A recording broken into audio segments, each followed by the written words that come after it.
So now we are going to see the calibration of AC voltage and current. So for the for calibrating the AC voltage or current, so this is our circuit hardware configuration. So this is we have connected this single phase variac, and directly it is connected to the load with V3 sensor in between. Okay, so the current is in series, the current meter is in series and voltage meter is in parallel. So now let us understand what I'm going to show you that we are going to calibrate the first current sensor. So this we are calibrating the 5 ampere RMS voltage RMS current to the 3 volt. So the current, you can see this is the 5 ampere current. So this is the RMS value of this current. So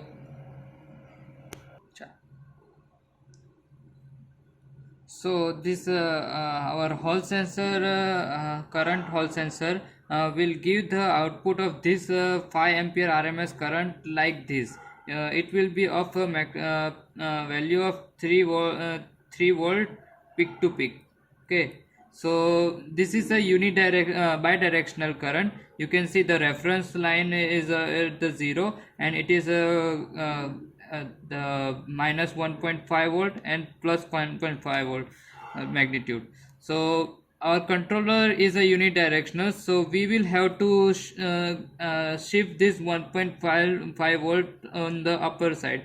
So this how we can do that? So we are providing a hardware offset of 1.5 volt, so which we will see when we calibrate the current and voltage both. So this signal will become like this.